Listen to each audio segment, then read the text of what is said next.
Hi there, I'm really excited to bring you our latest paper craft pad. Again with the amazing designs from Teresa Goodrich, been so popular. This time Craftaholics, well, we know we all are.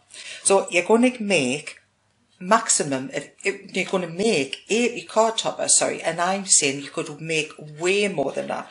So what we've got here is some fabulous artwork. So for instance, we've got the knitter, we've got the sewer, we've got all of these different craft variations. I'm going to flick through from here. You can see that we've actually got the sentiments in there. You can use them as an insert or you can use them as a tag.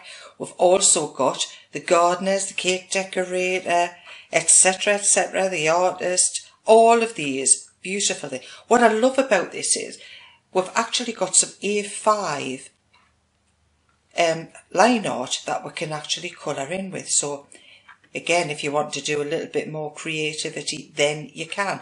So we've got the card maker, the knitter, then you've got your A6, all of these images. What you will notice is that around here we've left quite a lot of space, and that is because, wait till I get one of the dies to show you. What you can do is, obviously, crafters, we've got loads of dies, and you can place your die around there to create the perfect framework for all of your beautiful artwork that we've got here. You can either put it directly onto your book or you can make a frame with it. So what we're going to do, look at this fabulous, the colours on here, absolutely glorious. So what I've done is I've actually just torn out one of these sheets, and this is why when it's on a ring binder, if you notice. So that means that when you want to keep all of your extras in your book, there's no worries about that coming adrift. So I've just torn that one out, and then we're going to place the die over the top of the image that you want. So make sure that you've got it nice and straight. I'm using a Spellbinders machine at the moment, but whatever one you've got, perfectly fine. So we're just going to place this down, make sure I've got that nice and straight. They're just so perfect, they lend themselves so perfectly. So you can see from there, if I wanted to, I could make a much bigger card on this one. So if I wanted to make a real feature card, then again, that's up to you. That's all that creativity that's left up to you. I forgot to put my cut plate underneath, so we're going to do that. Then place that over the top, and then it's just going into our machine. As I say, there's loads of die cutting machines on the market, so whichever one you've got, perfectly fine, and you'll find that all of your dies are going to just fit perfectly around that. It's fantastic weight paper for cutting. I'm just going to check that that's actually cut right into it. So there's a little bit here that I would like to have cut a little bit more, so again, no problem in putting that back through. And I'm just going to alter, sometimes if you alter the way that you've got it in, so it's a little bit at a quirky angle, because then we'll catch a little bit more of the roller where there may not have been a lot of wear on them, so it's always worth just trying it. Let's see, this time, yes, so I'm quite happy with that. You can see that that's cut around there perfectly. I'm just going to fold my machine up, get that out of the way. Okay then, so I'm going to get my ruler, because this particular die doesn't actually cut right round the frame, so again it means that you can make this whatever size you want to. So I'm just going to put a fine edge, I think, around here. And again, other things that you can do with this, you can actually ink over the top of it before you actually start taking it off the die. Take that off there. So just make sure that we've got that nice and centralised. It's just quite cut through. I'll just use my scissors when I get there. So we're just going to, I think it's nice to have a little bit of an edge, and then I can always start and put my colour on over the top. So your distress inks, anything like that that you want to do. I'm just going to make sure that that's cut. So with this die you can see that that is actually cut the centre piece out, which is fine, absolutely fine. I'm just going to trim off those edges. So it means you can use your foam pads, you can use your silicone gels, whatever it is that you want to do. Foam pads I tend to use when I'm in a hurry, when I'm needing to get it done quickly, maybe doing a telly. But silicone can give you a lot more leeway, but obviously it takes a little bit longer to dry, so that's why probably most people when they're demming, they would use the foam pads. Okay, so what you can do is we can bring a little bit colour into this. So I've already got all my other colours matted and layered that are quite fancied having on here. So we'll just do this quite quickly. Doesn't have to be anything too deep, but it just gives you, again, it's another little bit detail on a card. And what I noticed is when I was doing these cards, you're kind of looking to think, what else can I do with that? I'm going to, oh, I've got glitters, I've got beads, I've got glossy accents, I've got all manner of things that you just want to fling at everything when you're a crafter. And I know I'm not alone there. I know I'm not. So let's make sure that we'll wipe all of that ink off. And then we're going to start and remove this. So the best thing, I think, is to just start on one corner to get that to release. And then you'll get a feel for when it's starting to want to release. So maybe we'll start in this corner. And a lot of the intricate dies, what you need to have is a little bit more patience, because what you don't want is to run the risk of actually tearing it. So once you can see that that's wanting to lift up, just look at it. And of course then you get to know what your dies do, where the sticking points are. So we can see that that's coming off, no problem. Just be a little bit tender with it. There's so many dies out there now, absolutely stunning. And it really has taken card making to a whole new different level. Let's just want to stick a little bit there, so I'm just going to push that through. There we go.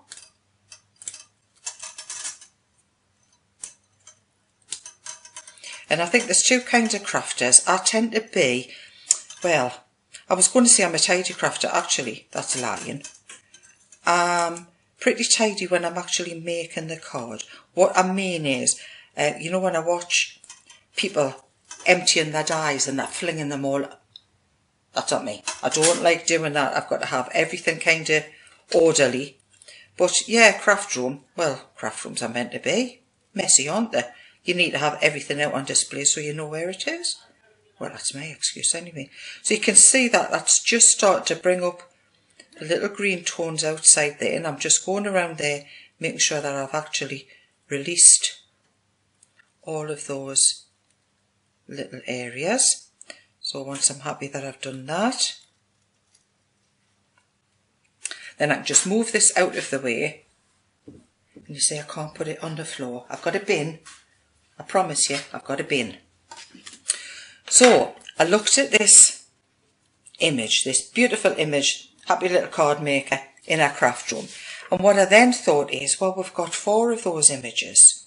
So I've actually decoupaged, because I do love decoupage. And so what I did was I cut from the second image all of the little images that I had here, left all the pieces. So I know some people will be saying, oh, I don't like cutting. Well, don't do it. We can do this on top of that card, but if that's your thing, if you like to do something a little bit different, then this is for you.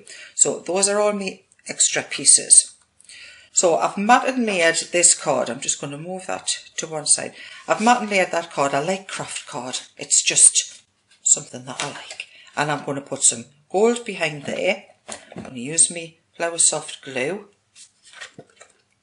And you can use double-sided tape, whatever it is.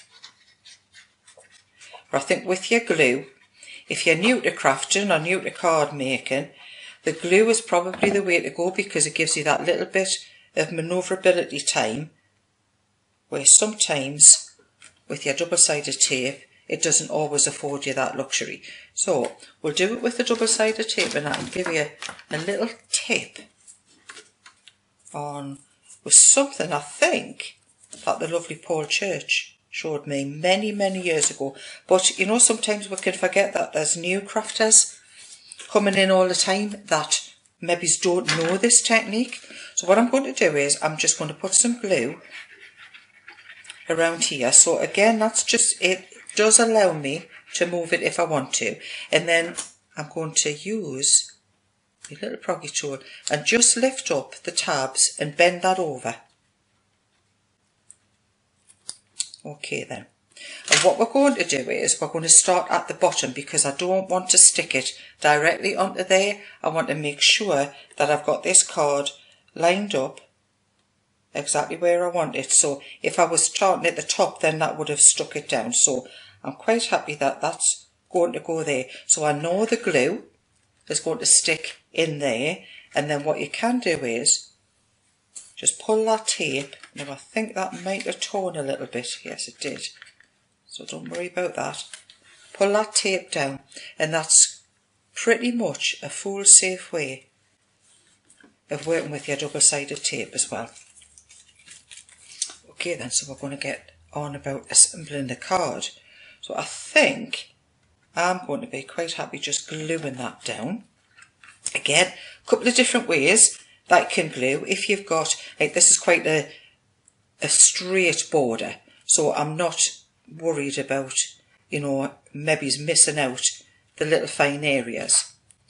Other things that you can do, if you're using a really detailed die, I don't particularly like putting the glue on the back of my hand, but what you can do is put some glue on your worktop and then actually just press your die down onto that, and that's going to pick up all of the glue and it saves you having a mess. The Flour Soft glue anyway isn't going to make a mess because it dries clear, it dries really flexible. Got a little bit of card under there I need to take out.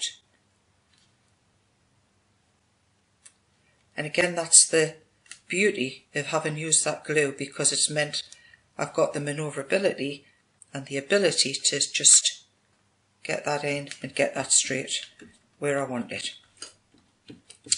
Okay then, so I think I'm going to use some of me gels to actually finish this card off. But so you can see what I'm saying about having cut that all out. So for instance, I've used glossy accents on here to give it like a frame look. I've used some glitters. I've used quite a lot of glitter actually when I think about it. These are actually little micro beads that I've made a bracelet with, and these are larger beads that I've used for the necklace and for the earrings. So there's loads and loads of things that you can do with that. So I'm going to assemble this first. Another little tip, if you've got any fine areas, which I haven't on this one at the moment, so I'm just going to put some of me silicone gel. And of course then using the silicone you can get various heights as well, so you can put it wherever you want. And one of the other things good thing about the silicone gel is when you've got very small areas, it means that you're not having to actually cut all of your foam pads. So we're just going to gently lay that on the top there, so we can see she's quite happy there. And that immediately gives you that 3D effect on there. So what I thought was, right, so we're going to use all of these, so you can see again, for the glue, I put glossy accents on the top to make sure that it looks like the glue is still wet.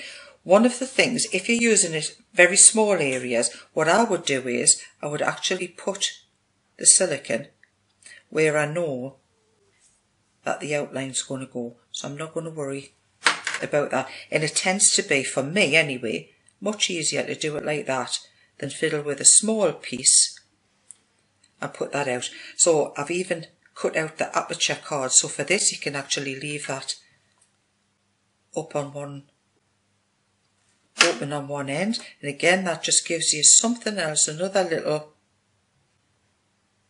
little quirky touch. And I think particularly if you send it to a card maker, they're going to appreciate all the work and effort that you've gone into. But me, I just love working with little things and getting that detail to it. So where we've got the envelope is, I've cut away from there, so I've just cut the bottom end of that envelope. So again, that's another thing that was going to give you that dimension. So it looks like you've actually got your envelope there open. You could actually even put a little token or something like that inside there. I've got the rubber and the pencils. So again, because it's such a small area, just use it directly onto there. So you've got your rubber and your pencils. Just make sure that when you're using it, you haven't knocked anything out of the way. I've even used the top part of the scissors. So I went over that with a little bit silver, just to give that steel effect. So I'm making the top part of the scissors fit on there. So again, you can see that that's, obviously this, we're going to have to leave this to settle, but you can see that it's kind of bringing your picture to life. Now I did have, yes, there's me paint palette. So again, the paint palette, what I've done is I've used glossy accents so it looks like the paints are still wet, but we've been busy using them. So again, a little bit silicone gel under there. Press that down. And then the last bit that I did, was to actually use the brushes. And again, I've used a little bit of glossy accent. So again, when we're getting to very small areas, if you've got trouble picking it up, just dip your pokey tool into it, and that helps you lift that up. And you can run over that into position. So that's the card kind of all sorted out. And you can see that now there's a lot going on in that card. There's still tons more that I could have done with it, but we're going to leave it at that. If you wanted to add a little bit more green to tone that into your card. And again, this is a good trick. If you've cut anything out and it's got maybe a few raggy edges, or it may be a coloured card that you're using, then it's excellent just to be able to use your glossy accents for all the way around, and that kind of deadens all of your rough edges, if you like. So what I'm going to do is I know that that's going to fit into here, so I'm going to put some quite big splodges of my gel onto there, and then we're just going to settle that down onto the top there. I've cut one of the fabulous sentiments out, so we've got the card maker, and I actually have used foam pads on this one. So I'm just going to put the card maker on the top there. So we're talking about doing maybe inserts. What I did was, with this one, I've actually lined the card with some black card, and then I quite like the colour, the pinks and the greens. I love that kind of colour. And this is one, again, one of the dies that I've used, one of the fabulous sentiments. And come on now, this is exactly what all of us crafters would say. My craft room isn't messy. I just have everything on display. Simple as. So then I'm just going to put a little bit more glue around the inside. And don't forget this, as I've used as an insert, you could actually use this as the front of a card and just glitz it up a little bit. So, you know, when we're saying makes 80 toppers, I would think I can get way more than that. And I know you will be able to. I know you're going to love, love, love this latest paper craft pad. So there we go. There's my first card made from the fabulous Craftaholics collection. I hope you've enjoyed it as much as I've enjoyed making it, and I hope to see you soon.